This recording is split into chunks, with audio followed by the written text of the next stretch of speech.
नमस्कार, म कार्यक्रम सञ्चालक महेश अवस्थी। तपाईँ अहिले सगुन अनलाइन टिभी र रेडियो निङ्लासिनी 94 मेगाहर्ज बैतडीबाट हेर्दै र सुन्दै हुनुहुन्छ।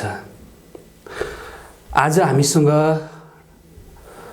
नेपाली काङ्ग्रेसका केन्द्रीय सदस्य पूर्व मन्त्री एनपी साउद हुनुहुन्छ। उहाँलाई स्वागत गर्न चाहन्छु। स्वागत छ। धन्यवाद। बैतडी पुग्नु भएको छ। बैतडीमा के को सिलसिलामा बैतडी? वास्तवमा म चाहिँ दार्चुलामा गएको 3 गते नेपाली काङ्ग्रेसको देशव्यापी रूपमा वर्तमान सरकार नेकपा सरकारको संसद विघटनको विरुद्ध जुन आन्दोलनको कार्यक्रम छ त्यसमा उपस्थित हुन, त्यसमा त्यो कार्यक्रमको सिलसिलामा म दार्चुला गएको थिएँ। बाटोमा आउँदाखेरि मैले डिलासैनीमा पनि एउटा आमसभालाई सम्बोधन गर्ने कार्यक्रम थियो र त्यहाँ आमसभालाई सम्बोधन गरेँ। हिजो भागीरथी भट्टको बलात्कारपछि नृशंस हत्या भएको ठाउँमा स्थलगत अध्ययन पनि गरेँ। उहाँको आमासँग भेटघाटको अवसर पनि प्राप्त भयो। त्यसपछि म हिजो बैतडीको खलङ्गामा बसेँ र आज पार्टीका साथीहरूसँग छलफल गरेर म फर्किँदैछु। अब यो तपाईँको भेटघाट अथवा चाहिँ यो भ्रमणलाई संसद विघटनको विरोध मान्ने कि यसलाई चुनाव प्रचार प्रसार मान्ने भन्ने भयो? अब त्यस्तो होइन। यो अहिले राष्ट्रको परिस्थिति नै कस्तो छ भनेपछि नेकपा सरकारलाई 2/3 बहुमत नेपाली जनताले दिइसकेपछि उहाँहरूले राष्ट्रिय राजनीतिको म्यानेजमेन्ट व्यवस्थापन गर्न सक्नु भएन। उहाँहरूको पार्टीभित्र आपसी अन्तर्विरोध अन्तर्द्वन्द्व मचियो। प्रधानमन्त्रीका लागि पार्टीका सबै प्रमुख नेताहरूले दावेदारी प्रस्तुत गरे। विशेष गरेर 3 जना भूतपूर्व प्रधानमन्त्री र 1 जना 3 चोटि उप प्रधानमन्त्री भइसकेको व्यक्ति चाहिँ 4 जनाले चाहिँ ओलीजीलाई हटाउन खोज्नुभयो र ओलीजीले पनि अब राजनीतिभन्दा पद ठुलो होइन भनेर राजनीति बचाएर पद छाड्नेतिर उहाँले पनि चाहिँ सोच्नु भएन। उहाँहरूको बिचमा गम्भीर किसिमको अन्तर्विरोध पैदा भयो र त्यो अन्तर्विरोधले नेकपा पार्टीको विघटनको स्थिति आयो। नेकपा पार्टी मात्रै विघटनको बाटोमा गएन, विभाजनको बाटोमा गएन, संसद पनि विघटन भयो, प्रतिनिधि सभा भङ्ग भयो र मध्यावधि चुनावको सरकारले घोषणा गरेको छ।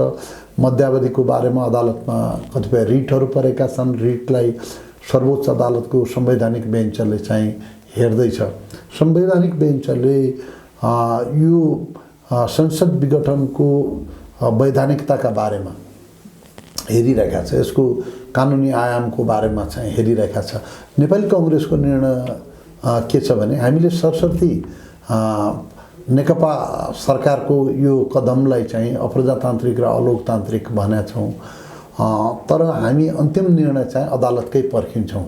अदालतले हामीलाई चाहिँ पुनर्स्थापना भन्यो भने हामी त्यो प्रक्रियाका लागि पनि अगाडि बढ्छौँ। होइन भने हामी पुनर्स्थापना भन्दा निर्वाचन नै यदि मुलुकको राजनीतिको स्वाभाविक निकास हो भने निर्वाचनको सुनिश्चितता प्रदान गरिनुपर्छ। निर्वाचन सुनिश्चित हुनलाई निर्वाचन आयोग सशक्त हुनुपर्छ। सरकारले शान्ति सुरक्षाको वातावरण तयार गर्नुपर्छ। राजनीतिक दलहरूले पनि स्वस्थ प्रतिस्पर्धाका लागि तयार हुनुपर्छ भन्ने मान्यता साथ अगाडि आउनुपर्छ। त्यो क्रममा नेपाली काङ्ग्रेसले अहिलेको आन्दोलनलाई पनि दुईटै उपलब्धि हासिल गर्ने गरेर अगाडि बढाइरहेका छ। यदि संसद पुनर्स्थापना भयो, सरकारले संसद विघटन भयो, सरकारले निर्वाचन गराउन सकेन भनेपछि निर्वाचनको लागि पनि चाहिँ यसले दबाब दिने काम गर्छ। र यदि निर्वाचन हुने भयो भने पनि हामी अहिलेको सरकारको खिलाफमा, अहिलेको नेकपा पार्टीको खिलाफमा उनीहरूले जसरी जनताको आशा विश्वास र भरोसालाई माथि प्रहार गरेका छन्, जसरी उनीहरूले जनताले 2/3 जनमत उहाँहरूलाई दिए पनि त्यसलाई मुकाममा लैजाने, त्यसलाई चाहिँ स्थिरता, शान्ति र समृद्धिको मुकामसम्म पुर्याउने काममा जसरी उहाँहरूले चाहिँ गम्भीर किसिमको विचलन र गल्ती गर्नुभएको छ, त्यो कुरोलाई हामी जनताको इस्यु बनाएर अगाडि बढ्छौँ र त्यसको विरुद्ध यो आन्दोलनलाई अगाडि बढाउँछौँ। अब अदालतले जुन किसिमले एउटा निर्णय गर्ला, अदालतले संसद विघटनको पक्षमा गर्छ अथवा विपक्षमा गर्छ, संसद विघटनको अदालतले चाहिँ कस्तो खालको निर्णय गर्छ भन्ने तपाईँहरूलाई लागिरहेछ? एउटा भावना के छ भने अदालत पनि किन्छ कि सरकारले, अथवा चाहिँ अदालतमा पनि चलखेल हुन्छ कि भन्ने खालको चाहिँ एउटा आशंका उठिरहेको बेला निष्पक्ष निर्णय हुन्छ कि हुँदैन? नेपाली कांग्रेसको यसमा के छ? अदालतप्रति कांग्रेस कानुनको शासनमा विश्वास गर्छ, विधिको शासनमा विश्वास गर्छ, अदालतको निष्पक्षता, अदालतमा हुने सच्चरित्रमा विश्वास गर्छ। यदि कसैले यदि कुनै कुरा अदालत जस्तो कुरा बिग्छ भन्ने कुरा मान्न थाल्यो, देशको सरकारले किन्छ भन्ने कुरा मान्न थाल्यो, एउटा आशंका त छ नि जनतामा। यो एउटा राजनैतिक सोचमा पनि सामाजिक चरित्रमा पनि विचलन हो जस्तो मलाई लाग्छ। अहिलेको परिस्थितिमा सरकारले संविधान बमोजिम निर्णय गर्नुपर्छ, प्रजातन्त्रको न्यायको सिद्धान्त अनुसार निर्णय गर्नुपर्छ र सरकारले गरेको निर्णय मलाई लाग्छ लोकतन्त्रका पक्षमा हुन्छ, निर्वाचनका पनि पक्षमा हुन्छ र प्रजातन्त्रलाई युगान्तकाल युगौँसम्म चाहिँ अगाडि संरक्षण संवर्धन गर्नका लागि उत्प्रेरित गर्ने खालको हुन्छ। यसो भनिरहँदाखेरि कांग्रेस पनि चुनावको प्रचारमा लागिरहेको छ भन्न सकिन्छ। प्रतिपक्षी पार्टी हो। हाम्रो अहिलेको प्रतिनिधि सभामा 25% भन्दा पनि कम सिट थियो। अब हाम्रा कारणले विघटन भएको पनि होइन, जनताले 5 वर्षका लागि नेकपालाई मेन्डेट दिएका थिए। अब उनीहरूको आफ्नै अन्तर्द्वन्द्वले उनीहरूले बहुमत कायम राख्न सकेनन्, पार्टीलाई विभाजन गरे, संसदलाई विघटन गरे भनेपछि त्यसलाई बिउताउने बाटोतिर लागेर नेपाली कांग्रेसले अनावश्यक समय खर्च गर्नु उपयुक्त जस्तो मलाई लाग्दैन। बैतडी पुग्नु भएको छ। भागरथी भट्ट हत्या प्रकरण अहिले नितान्त रूपमा ताजै छ भनौँ। अब हिजो पत्रकार सम्मेलन गरेर एउटा सार्वजनिक पनि गरेको छ। यसमा तपाईहरूको धारणा अथवा चाहिँ तपाईहरूले बनाउनु भएको चाहिँ एउटा दिनेश भट्टलाई सार्वजनिक गरिरहँदाखेरि एउटा बाहिरको एउटा जनदबाव होइन कि भन्ने खालको आशंका पनि उत्पन्न हुन थालेको छ। नेपाली कांग्रेसले यस्ता सामाजिक अपराधका सन्दर्भमा जहिले पनि पब्लिक ट्रायल गरिनु हुँदैन। अनुसन्धान गर्ने निकायले स्वतन्त्र, निष्पक्ष र विशेषज्ञताका आधारमा अनुसन्धान प्रक्रियालाई अगाडि बढाउनु पर्दछ भनेर नेपाली कांग्रेसले यो मूल्य मान्यता राख्दै आएको छ। हिजो मात्रै एकजना अभियुक्त सरकारले प्रस्तुत गरेको छ। अब एकजना मात्रै अभियुक्त हो कि उनीसँग अरू पनि मान्छेहरू संलग्न थिए कि या उनी कसैको मिलोमतोमा अभियोग बोकेर हिँडेका हुन् कि भन्ने कुराको त प्रहरीले चाहिँ अनुसन्धानपछि पत्ता लगाउला।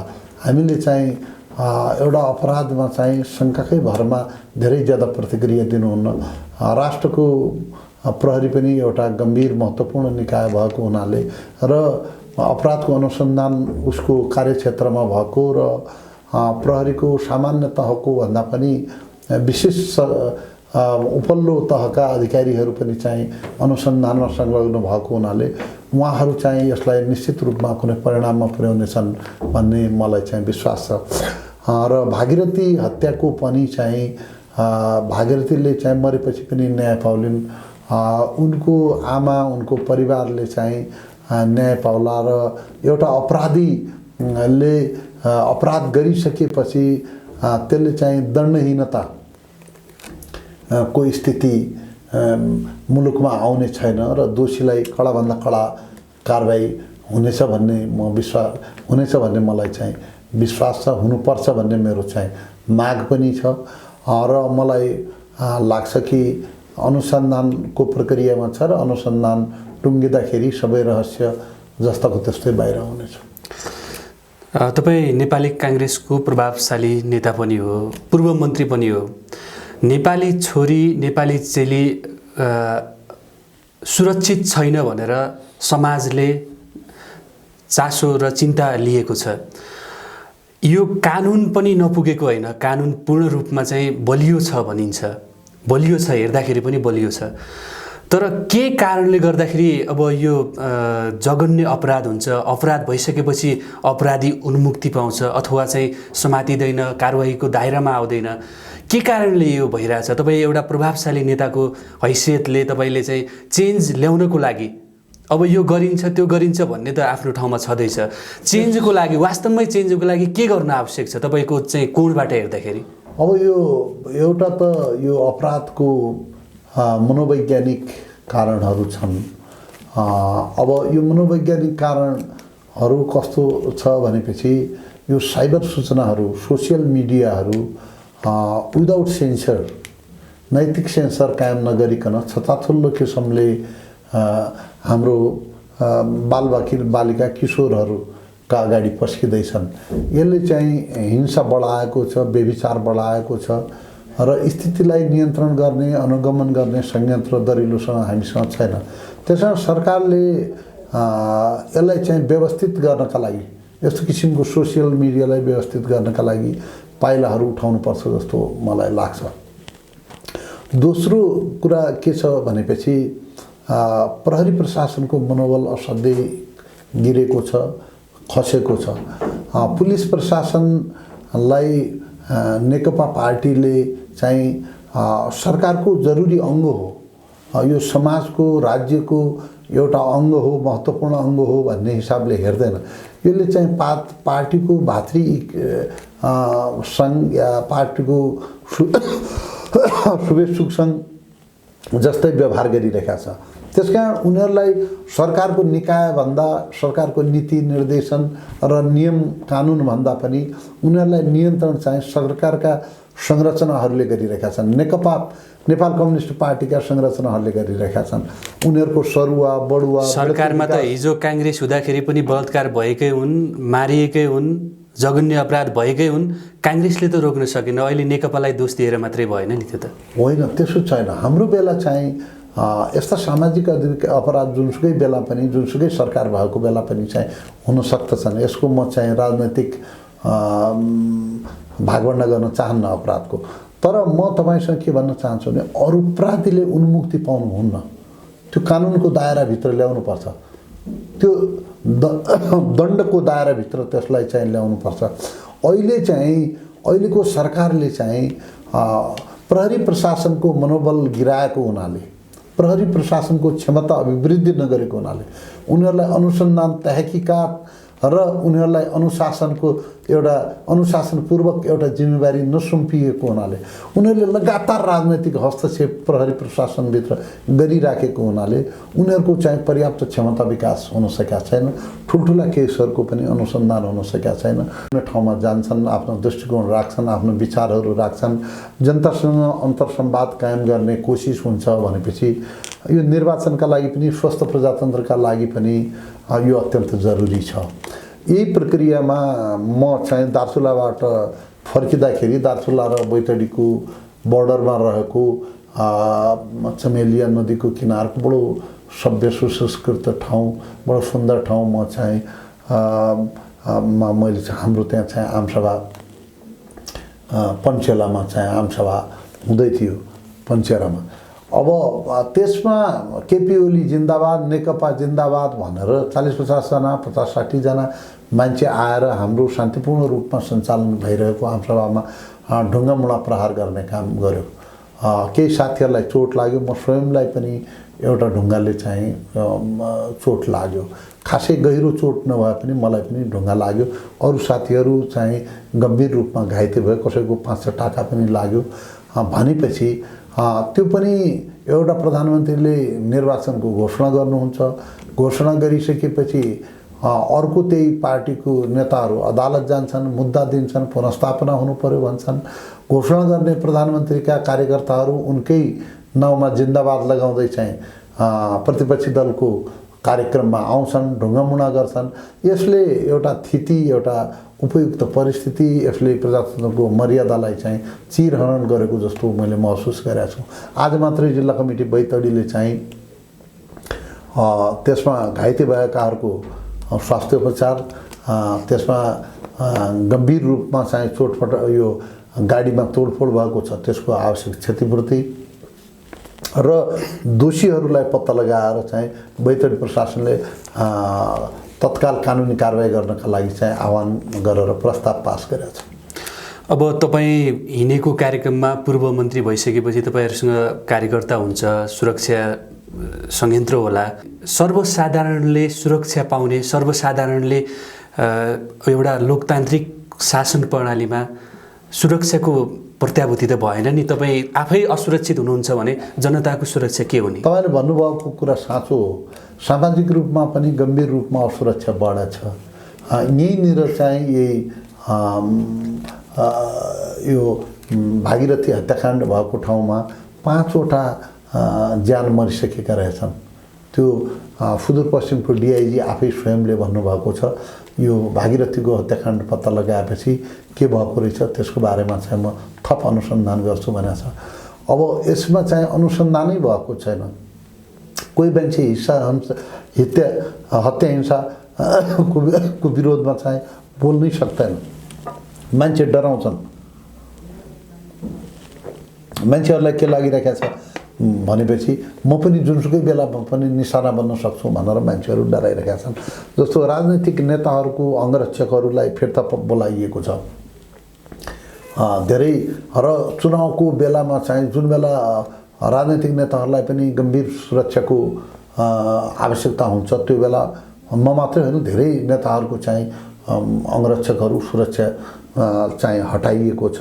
र हामी गएको ठाउँमा हाम्रो कार्यक्रम राखिएको ठाउँमा पुलिसको उपस्थिति चाहिँ ज्यादा चाहिँ सशक्त किसिमको प्रभावकारी किसिमको चाहिँ देखिएन। 4-5 जना पुलिसहरू हुन्छ। परिस्थिति यस्तो हुन्छ कि उहाँहरू आफ्नै सुरक्षा गर्नपट्टि केन्द्रित हुनुहुन्छ। बाँकी चाहिँ अरूको त सुरक्षै झन् अपराधी तत्त्वकै दयामा छोडिदिया जस्तो देखिन्छ। यो चाहिँ शान्ति सुरक्षाको कहाली लाग्दो कथा हो र यसबाट मुलुकलाई समाजलाई बाहिर निकाल्नका लागि पनि सरकारलाई दबाब दिनुपर्छ र हामीहरूले हाम्रो पार्टीले यसका लागि लगातार दबाब दिइरहेका छ। यी पन्सेराको घटनाका बारेमा पनि पार्टी केन्द्रीय समितिको स्टेटमेन्ट आएको छ। हाम्रा भातृ संस्था शुभेच्छुक संस्थाहरूले पनि लगातार चाहिँ आवाज उठाएका छन्। हाम्रो जिल्ला कमिटीले पनि दोषीलाई कडा कारबाही गर्नुपर्छ भनेर माग पेश गरेको छ। अब त्यो सिडिओका चाहिँ दिने कार्यक्रम छ। यसबाट मलाई लाग्छ कि हामी चुप लागेर बस्दैनौँ। अब तपाईँ आफ्नो पार्टीले विरोध कार्यक्रम गरिरहेको छ, अब सुरक्षाको लागि माग गरिरहेको छ, सरकारलाई दबाब दिइरहेको छ भन्नुहुन्छ। जनताको तर्फबाट के छ भने नेपाली काङ्ग्रेस यति संसद विघटन भनेको एउटा चाहिँ संवैधानिक तौरबाट पनि लिगल छैन, संवैधानिक कदम पनि होइन। तर यति कदम चाल्दा चाल्दै पनि एउटा मोनोपोली हुँदाहुँदै पनि काङ्ग्रेस सुतेको छ, काङ्ग्रेस निदाएको छ, प्रतिपक्षको भूमिका नै देखिएन। यदि प्रतिपक्ष बलियो भएर यदि चाहिँ काङ्ग्रेसले चाहिँ रोडमा सडकमा चाहिँ आएर एउटा बलियो रूपमा चाहिँ आन्दोलन गर्ने हो भनेपछि यतिसम्म चाहिँ हुन्थेन कि भन्ने जनगुनासो छ। अब म चाहिँ आन्दोलनकै सिलसिलामा दार्चुलामा गएको हुँ। काङ्ग्रेस राष्ट्रव्यापी आन्दोलनका सिलसिलामा 77 जिल्लामा उपस्थित थियो। त्यसपछि पनि बाटोमा विरोध सभा आमसभाहरूलाई सम्बोधन गर्यो। आज पनि यहाँ चाहिँ बैतडी जिल्लाको सदरमुकाममा पार्टीका साथीहरूलाई मैले सम्बोधन गरेँ। तपाईँसँग पनि चाहिँ अन्तर्संवाद चलिरहेका छ, छलफल चलिरहेका छ। काङ्ग्रेसको गतिविधिको यो एउटा स्पष्ट प्रमाण हो। हामी आफ्नो दृष्टिकोण चाहिँ स्पष्ट रूपमा राखिरहेका छौँ, बोलिरहेका छौँ। तर अब काङ्ग्रेस र अरू कम्युनिस्ट पार्टीमा केही अन्तर छ र सबभन्दा स्पष्ट अन्तर भनेको हाम्रो चरित्रमा पनि छ। दृष्टिकोणमा फरक होला, सिद्धान्तमा फरक होला, तर चरित्रमा सबभन्दा ज्यादा फरक छ। उनीहरू चाहिँ हिंसाको सहारामा, आतङ्कको सहारामा, डरको सहारामा मान्छेलाई राख्न चाहन्छन्, जनतालाई राख्न चाहन्छन्। हामी आफ्नो विचारलाई सम्प्रेषण गरेर जनतालाई सम्झाएर बुझाएर आफूसँग चाहिँ हातेमालो गरेर चाहिँ अगाडि बढ्न चाहन्छ। यो कम्युनिस्ट र काङ्ग्रेसको बिचमा प्रवृत्तिगत अन्तर हो र मलाई पुरा विश्वास छ कि आउँदा दिनमा निर्वाचनको क्रममा पनि हामी जनताका माझ लोकप्रिय हुनेछौँ, हाम्रो पार्टी लोकप्रिय हुनेछ र यस्ता निषेधकारी घटनाहरू, यस्ता असभ्य खालका घटनाहरू, यस्ता अप्रजातान्त्रिक घटनाहरू, यस्ता अपराधिक घटनाहरू बाट जनता कम्युनिस्ट पार्टीबाट चाहिँ टाढा जानेछ र हाम्रो प्रजातन्त्रको आन्दोलन अगाडि बढ्नेछ। प्रजातन्त्रलाई हामी संस्थागत बनाउन सक्नेछौँ र मुलुकलाई एउटा सुरक्षित भविष्यतर्फ उन्नतितिर प्रगतितिर नेपाली कङ्ग्रेस आफ्नो नेतृत्वमा लैजान सक्नेछ। अब कङ्ग्रेसले अब पछिल्लो समय भइरहेका गतिविधि जुन छन्, सीमाका विषय छन्, सीमा मिचिएका विषय, अब लिपुलेक कालापानीकै कुराहरू छ, विभिन्न कुराहरू छन्। यहाँ चाहिँ अब यो सगरमाथाको नाम चेन्ज गर्ने कुराहरू नै यहाँ आइरहेका छन्। यी कुराहरूमा मौनता हो कि अथवा चाहिँ बोल्न नसकेको हो कि अथवा चाहिँ देश बेच्ने नाममा केपी ओलीसँगै कङ्ग्रेस पनि मिलिरहेको होइन?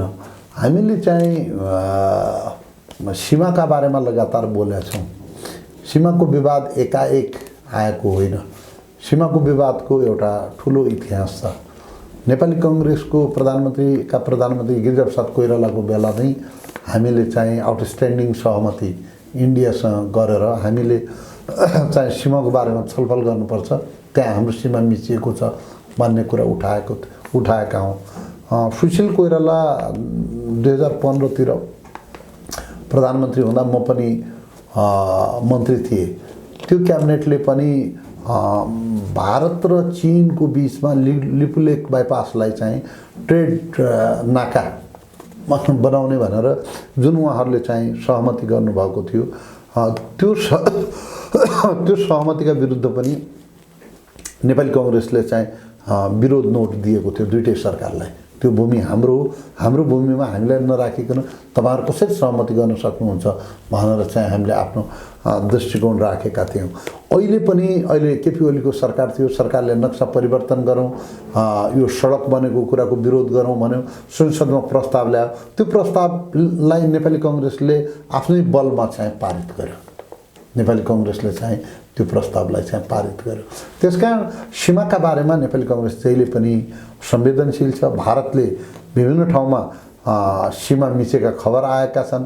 जनताको जुलुस निकालेर यो समस्याको निपटारा हुन सक्दैन। यो दुईटा सरकारका बिचमा कूटनैतिक तवरमा चाहिँ यसको छिनोपानो हुन्छ। तर अहिले चाहिँ नयाँ सीमा सम्बन्धी कुराहरू चीनले पनि मिचेको कुरो चाहिँ आइरहेका छ। विशेष गरेर हुम्लामा मिचेको कुरो चाहिँ आइरहेका छ। तपाईँकै क्षेत्र नम्बर, तपाईँकै बसाइ गर्ने जिल्ला कञ्चनपुरमै गड्डा छ कि हामीले देखेको सीमा पुलमा बिचमा झन्डा थियो भन्ने हामीले नै देखेका थियौँ, सुनेका थियौँ। तर अहिले आएर चाहिँ गड्डा चौकी सीमा सुरक्षा बल प्रहरी बस्ने ठाउँमा आएर चाहिँ त्यहाँभन्दा उता नजान दिने अवस्था आइसकेको छ। त्यसकारण चाहिँ जस्तो चीनले पनि चाहिँ सीमा मिच्यो भन्ने कुरा आइरहेको छ। हामी के चाहन्छौँ भने चीनले सीमा मिचे पनि, भारतले सीमा मिचे पनि आफ्नो सीमाको बारेमा नेपालको सरकार, नेपालका राजनैतिक दलहरू एकबद्ध हुनुपर्छ, मुखर पनि हुनुपर्छ। कहिले हुने एकबद्ध? कहिले हुने एकबद्ध चाहिँ नेपाल सकेपछि हुने कि त्योभन्दा पहिला हुने भन्ने कुरा हामीले चाहिँ त्यो एकबद्धता नेपाली कङ्ग्रेसको तर्फ पटक दिएका छौँ। तपाईँले चाहिँ सीमा यो नक्सा संशोधनको प्रश्नमा पनि हाम्रो प्रस्तुति देख्न सक्नुहुन्छ। तपाईँले चाहिँ नक्सा आउने बित्तिकै हामीले चाहिँ त्यसलाई अनुमोदन गरिदिएका छौँ। नेपाली कङ्ग्रेसले चाहिँ सीमाको बारेमा, राष्ट्रिय एकताको बारेमा, राष्ट्रिय स्वाभिमानको बारेमा, विदेशसँगका सम्बन्धको बारेमा एउटा पुरानो र जिम्मेवार पार्टी भएको हुनाले हामीले एउटा परिपक्व दृष्टिकोण अख्तियार गर्ने गर्छौँ। तर अहिलेको नेकपा सरकार चाहिँ विदेश नीतिमा सन्तुलन कायम गर्न सकिरहेका छैन। चीनले सीमा मिच्यो भनेपछि मिचिएकै छैन भनिदिन्छ। भारतले चाहिँ कहीँनिर केही कुरा गर्यो भने त्यसलाई चाहिँ नेगोसिएसनबाट सेटल गर्ने कुरा भन्दा पनि त्यसलाई चाहिँ डिस्प्युटको, त्यसलाई विवादको, त्यसलाई चाहिँ अलिकति झगडाको रूपमा चाहिँ डेभलप गरेर दुई देश बिचको सम्बन्धलाई चाहिँ गम्भीर रूपमा क्षति पुर्याउने काम सरकारले गरिरहेका छ। यो सरकार चाहिँ म्याच्योर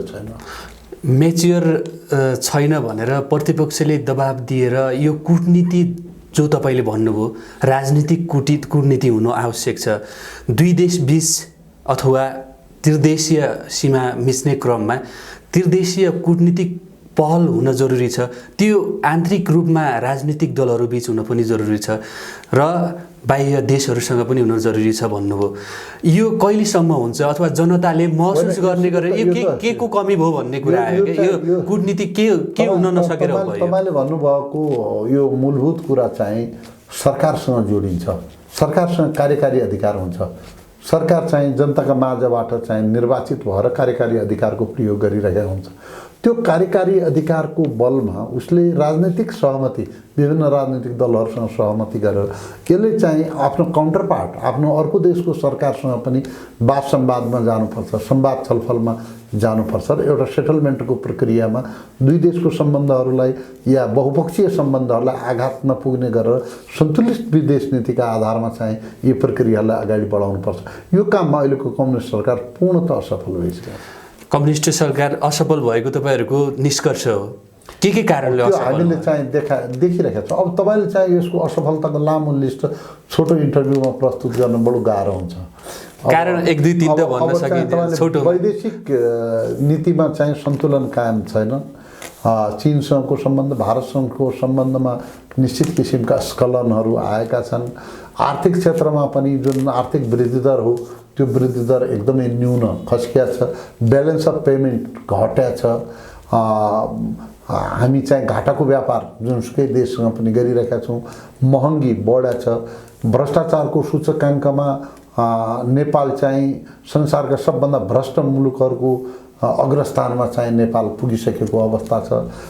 सरकारका जिम्मेवार तहका मान्छेहरूले अब करोडौँमा खान्नु, अरबौँ बढाउ, स्केलेसन गर, भ्रष्टाचारको योजनाको कस्ट स्केलेसन गर भन्ने जस्ता कुराहरू गरेका कुराहरू प्रमाणका रूपमा आएका छन्। तर अहिलेसम्म पनि कुनै मान्छे पनि चाहिँ दण्डित भएको अवस्था छैन। भ्रष्टाचारलाई चाहिँ जबसम्म दण्डित गरिँदैन तबसम्म चाहिँ भ्रष्टाचारीको मनोबल गिर्दैन, झन् प्रोत्साहित हुन्छ। यो प्रोत्साहन सरकारका संवेदनशील सरकारका महत्त्वपूर्ण निकायहरूबाट चाहिँ यो प्रोत्साहन प्राप्त भइरहेका छ, दिइरहेका छ र यो बाटोतिर यो दिशातिर यो सरकार गइरहेका हुनाले हामीलाई चाहिँ यो सरकार गम्भीर रूपमा धेरै फ्रन्टमा असफल भइसक्यो भन्ने लागेको छ। विकास निर्माणका कुराहरू पनि तपाईँले देख्न सक्नुहुन्छ। हाम्रो बेला सुरु भएका विकास निर्माणका परियोजनाहरू यो सरकारले काङ्ग्रेसका बेला सुरु भएका हुन् भनेर लथालिङ्ग पारिदिएको छ र आफूले चाहिँ केही सांसदहरूलाई पैसा बाँडेर एउटा गाउँमा उपभोक्ता समिति बन्दै कागजमा विकास गरेर पैसा छरेर त्यसको बिल्कुलै दुरुपयोग गरेर चाहिँ राष्ट्रिय बजेटको चाहिँ दुरुपयोग भइरहेको छ। जनताले कर तिरोले तिरे पैसा दुरुपयोग भइरहेको छ। यो बडो दुःखपूर्ण कुरा हो र यसमा पत्रकार साथीहरूले पनि आवाज उठाउनुपर्छ, बोल्नुपर्छ। तपाईँले अब सरकार सस्तो लोकप्रियतामा छ भन्नुभयो। सम्माननीय प्रधानमन्त्रीज्यूले 3 दिन 4 दिन अगाडि मात्रै आफूले 3 वर्ष गरेको कामको समीक्षा गर्नुभएको छ। मसँग थुप्रै यो कामकै उहाँले गरेको कामको लिस्ट हो। उहाँले विद्युत क्षेत्रमा मैले 33.3 मेगावाट भन्दा बढी उत्पादन गरिसके, हरेक ठाउँमा सडक पुगिसकेको छ। हामीले गरेको काम प्रतिपक्षले नदेखेर उनीहरूको रोदन मात्रै हो भनेको छ। यो के सस्तो लोकप्रियता हो अथवा तपाईँहरूको नेपाली काङ्ग्रेसको चाहिँ रोदन हो, के हो यो? अब केपी ओलीजीको हाम्रो प्रधानमन्त्रीज्यूको प्रस्तुति कलात्मक हुन्छ, व्यङ्ग्यात्मक पनि हुन्छ, त्यसमा हास्य रसहरू पनि मिसिएको हुन्छ र त्यसले चाहिँ मान्छेलाई एक किसिमको मनोरञ्जन दिने गर्छ। त्यो दृष्टिकोणले उहाँको सरकारका उपलब्धिको तपाईँले मूल्याङ्कन गर्ने हो भनेपछि त्यसका बारेमा चाहिँ मलाई केही भन्नु छैन। तर उहाँले चाहिँ ठुला ठुला प्रोजेक्टहरूलाई अगाडि बढाउन सक्नु भएको छैन। उहाँले निजगढ प्रोजेक्टलाई अगाडि बढाउन सक्नु भएन। राष्ट्रिय गौरवका आयोजनाहरूलाई चाहिँ उहाँले अगाडि बढाउन सक्नु भएको छैन। भेरी बबई डाइभर्सन बनाउने निर्णय मेरो पालामा भएको थियो। अब त्यसमा को विद्युतीय पक्षलाई अगाडि बढाउनका लागि पनि उहाँले कन्ट्र्याक्टदेखि लिएर अरू महत्त्वपूर्ण काम चाहिँ अवार्ड गर्न सक्नु भएको छैन। मेलाम्चीको पानी काठमाडौँ आएको छैन।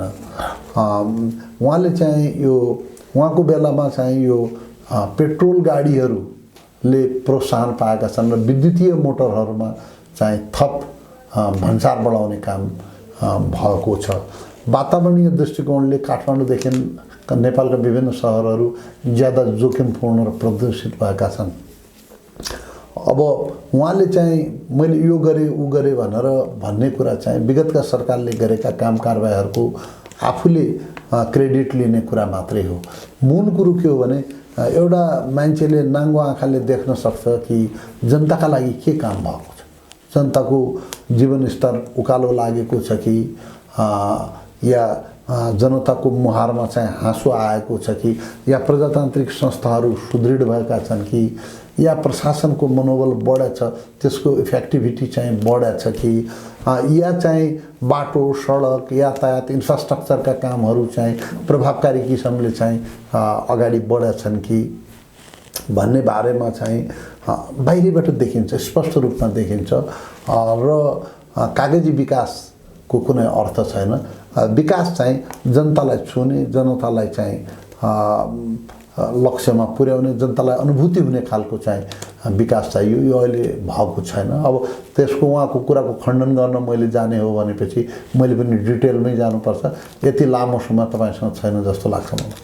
अब कम्युनिस्टहरूले भन्नुहुन्छ हामीले अहिले गरेका कामहरूको चाहिँ प्रशंसा होइन, उहाँहरूले चाहिँ आलोचना गर्नुकै कारण भनेको हिजोको दिनमा आफूले पनि गरेका थिएन, आज चाहिँ आएर दोष मात्रै हो।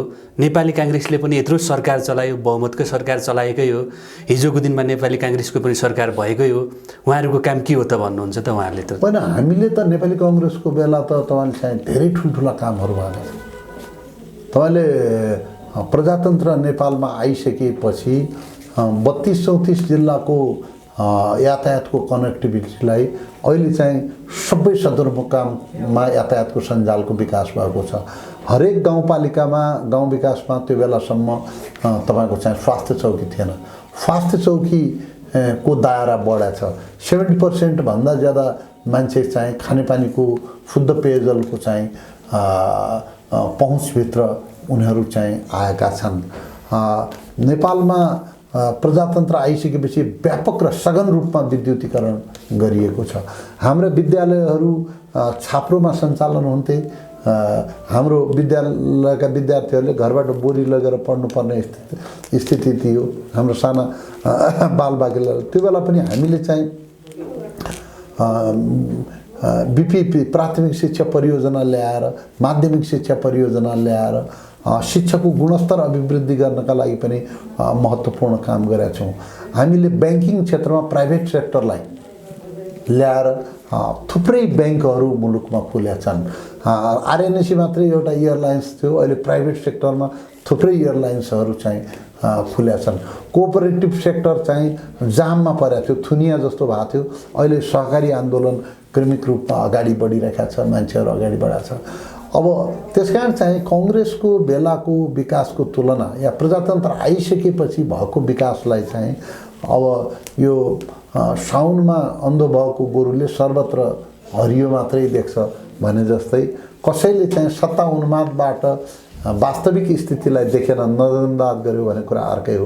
होइन भने हामी चाहिँ आफ्नै गरेको विकासलाई चाहिँ सम्पूर्ण भइहाल्यो, अब विकासको आवश्यकता छैन भन्दैनौँ। त्यहाँ पनि कमी होला, कमजोरी होला, थप नेपाली जनताका चाहनाहरू होलान्, चुनौतीहरू होलान्, त्यसलाई परिपूर्ति गर्नुपर्ने, त्यसको सामना गर्नुपर्ने आवश्यकता हाम्रो तर्फबाट अझ पनि छँदैछ। तर हाम्रो बेला भयो, एउटा विकासको ढाँचा बन्यो, एउटा विकासको रोल मोडल बन्यो र यसबीचमा चाहिँ हामीहरू बेला स्थापित भएको विकासको मानकलाई चाहिँ उछिन्ने खालको अरू कुनै पनि सरकारको काम कारबाही नेपालमा हुन सकेका छन्। यिनीहरू उत्पादनमुखी होइनन्, वितरणमुखी मात्रै हुन् कम्युनिस्टहरू। थोरै पार्टीको कुरा पनि जोडौँ। पार्टी त पुरै गोलमटोल बनाउनु भएको छ। गुट उपगुट महाधिवेशन फागुनमा भनिन्छ, भदौमा सर्छ। अब क्रियाशील सदस्यताकै कुरालाई लिएर हानथापको कुराहरू छन्। अब के हुन्छ, अब भदौमा पनि सर्छ कि अथवा चाहिँ हुन्छ कि अथवा तपाईँले भन्नुभएको जस्तै पार्टीमा चाहिँ अलिकति गुटबन्दी हाबी छ र यो कुरालाई हामी स्वीकार गरेका छौँ। जबसम्म गुटबन्दी बढ्छ, त्यो गुटबन्दी भनेको अन्नमा लाग्ने घुन जस्तै हो र यसले पार्टीको पोटेन्सियल क्षमतालाई भित्रदेखि पार्टीलाई चाहिँ खोक्रो बनाइदिन्छ, पार्टीको वैयक्तिकरण गर्छ, पार्टीको प्रभावलाई निरुत्साहित पार्छ, पार्टीको कार्यक्षमतालाई चाहिँ घटाउँछ। यो कुरासँग चाहिँ म सहमत छु र पार्टीलाई संस्थागत किसिमले लैजानुपर्छ। भागभण्डाका आधारमा पनि होइन, व्यक्तिगत स्वार्थका आधारमा पनि होइन, पार्टी एउटा मूल्य पद्धतिका आधारमा, मूल्य र मान्यताका आधारमा अगाडि बढ्नुपर्छ भन्ने कुरामा चाहिँ कुनै दुविधा छैन। तर अब अहिले महाधिवेशनको पूर्व सन्ध्यामा हामी छौँ।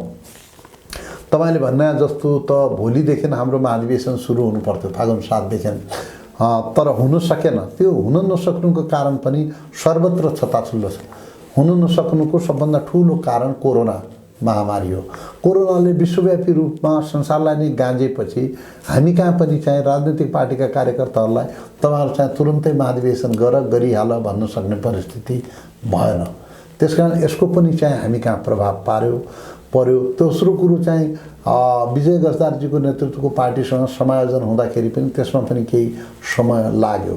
त्यसको सँगसँगै अहिले चाहिँ मध्यावधि निर्वाचनको घोषणा गरिसकेपछि मुलुकमा एक किसिमको दुविधा उत्पन्न भयो, हामी आफ्नो महाधिवेशनमा जाने कि आम निर्वाचनमा जाने भन्ने दुविधा उत्पन्न भयो। त्यसको पनि सेटल डाउन हुन सकेन।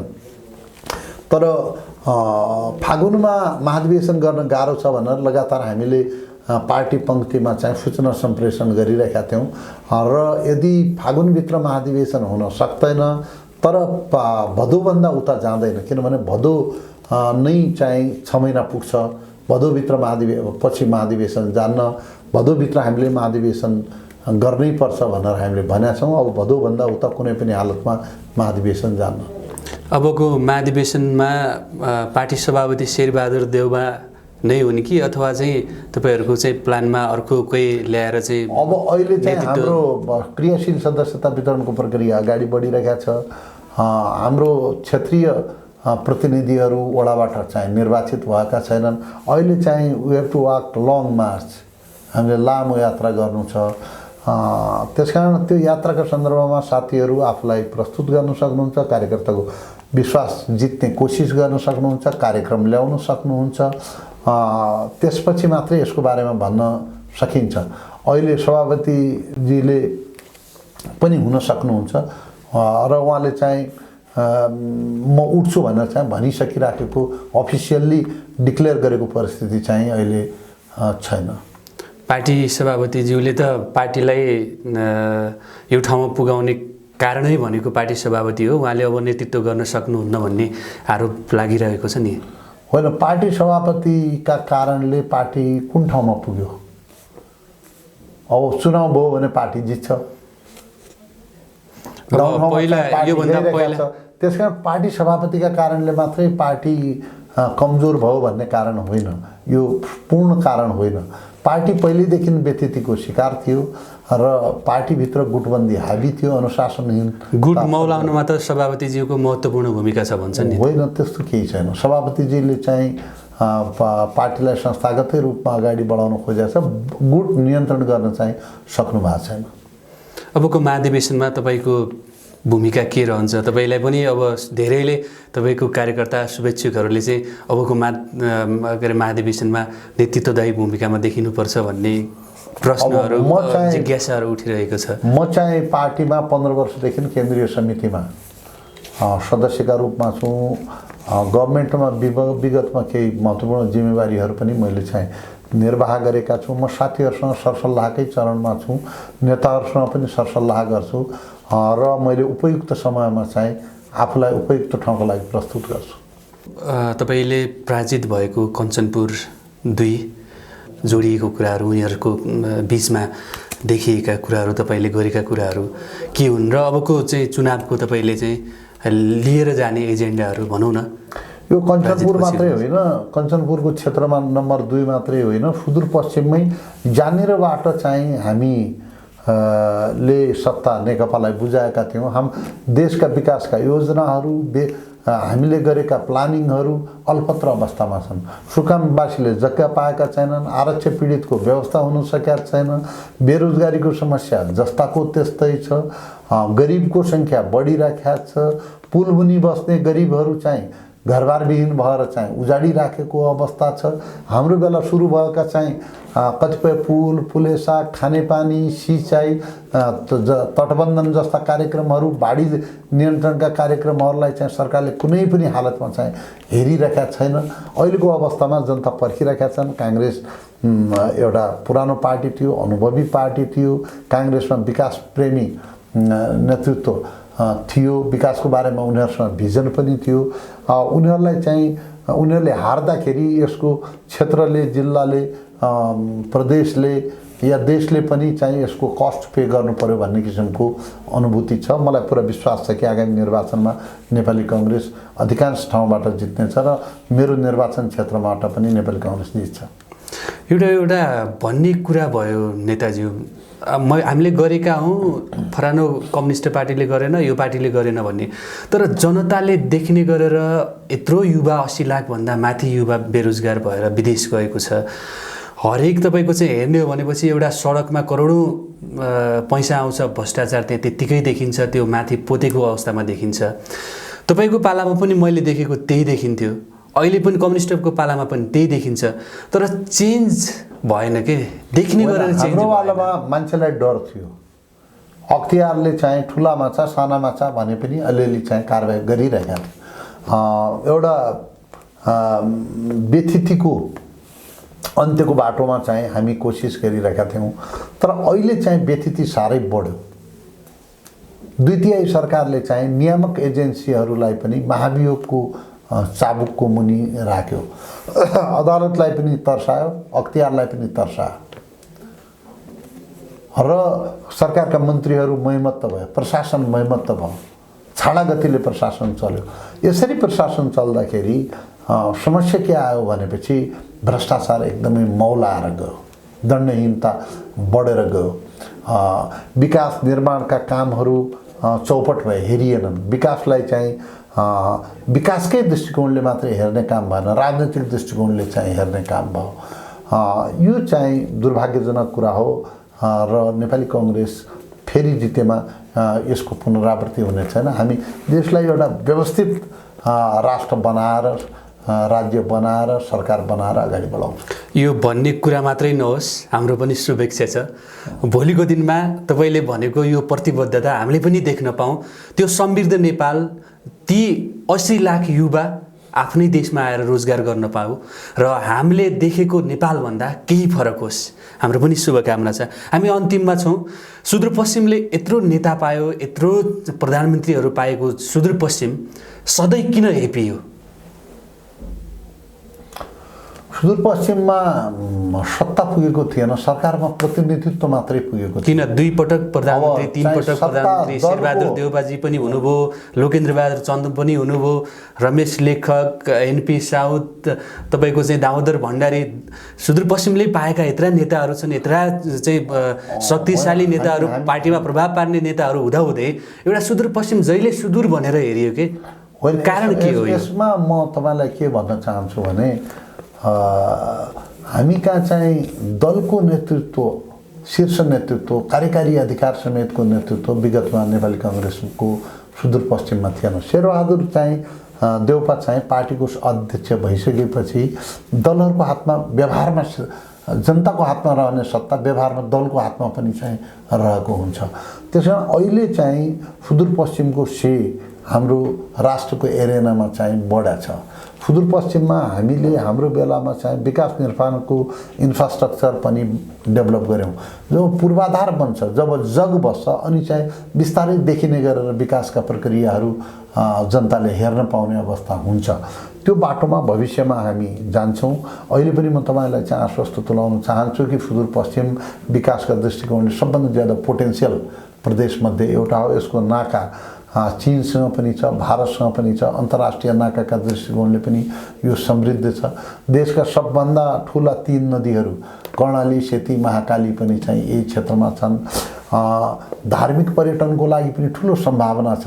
दार्चुलामा मल्लिकार्जुनदेखि लिएर बडीमालिका बाजुरामादेखि लिएर अछामको चाहिँ बैजनाथ मन्दिरदेखि लिएर वरदादेवीदेखि लिएर उता शैलेश्वरी मातादेखि लिएर यता चाहिँ त्रिपुरा सुन्दरी र जगन्नाथका मन्दिरहरूदेखि लिएर मेलौली भगवतीदेखि लिएर डडेलधुरामा चाहिँ उग्रतारादेखि घटाल भागेश्वर बाबादेखि लिएर थुप्रै ठाउँमा धार्मिक पर्यटनको सम्भावना छ। कैलाली कञ्चनपुरमा पनि सिद्धनाथ बाबा, ग्वासी बाबा, मोड्का बाबा को चाहिँ मन्दिरहरू छन्। धार्मिक पर्यटन बढ्छ।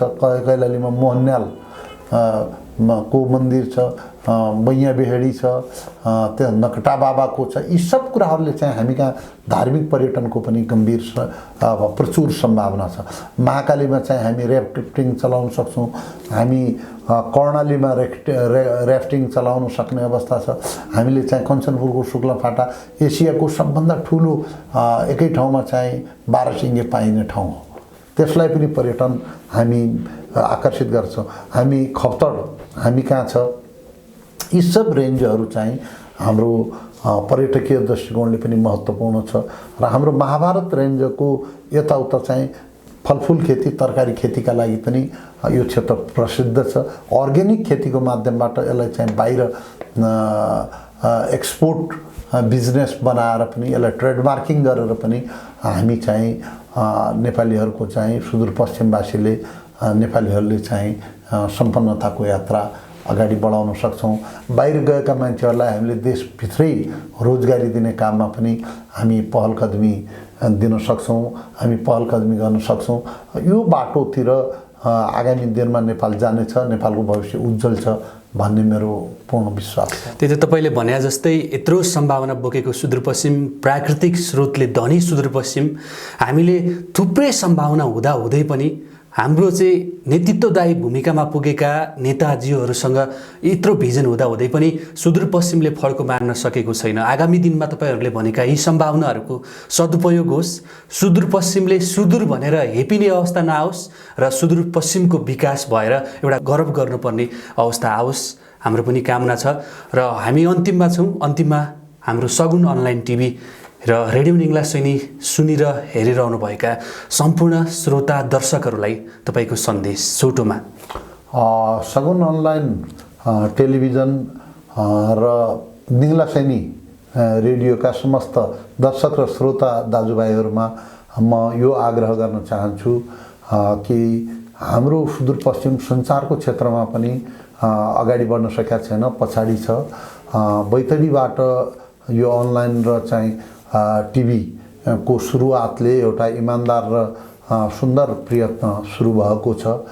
यो क्षेत्रका जनतालाई निष्पक्ष किसिमले तथ्यपरक समाचारहरू, सूचनाहरू सम्प्रेषण गर्ने काममा तपाईँको अनलाइनले सफलता प्राप्त गरोस् र यो क्षेत्रमा भइरहेका, हाम्रो सुदूरपश्चिममा भइरहेका सांस्कृतिक, मानवीय, सामाजिक जति पनि रीतिरिवाजहरू छन्, परम्पराहरू छन्, यसलाई पनि चाहिँ तपाईँहरूको मार्फतबाट चाहिँ विश्व सामु ल्याउने, देश सामु ल्याउने काममा तपाईँहरूले चाहिँ सफलता प्राप्त गर्नुहोस्। तपाईँहरूको यो आफ्नो यो संस्थाहरूको सञ्चालन चाहिँ नियमित बन्न सकोस्, स्तरीय बन्न सकोस्, गुणस्तरीय बन्न सकोस्, यसको लागि मेरो तर्फबाट हार्दिक शुभकामना व्यक्त गर्न चाहन्छु।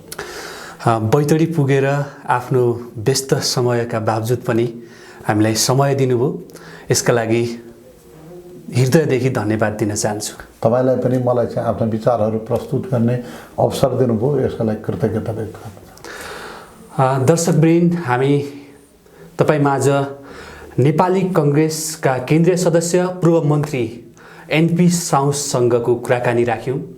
तपाईहरूलाई कस्तो लाग्यो कुराकानी? तपाईहरूका कुनै गुनासा छन् भने हामीलाई दिन सक्नुहुनेछ। तपाईहरूका सुझाव गुनासाका आधारमा हामी थप कार्यक्रमलाई पुरस्कृत बनाउने प्रयास गर्नेछौँ र सम्पूर्ण दर्शक श्रोताहरूलाई यो कार्यक्रमबाट म कार्यक्रम सञ्चालक महेश अवस्थी छुट्टिने अनुमति चाहन्छु। नमस्ते।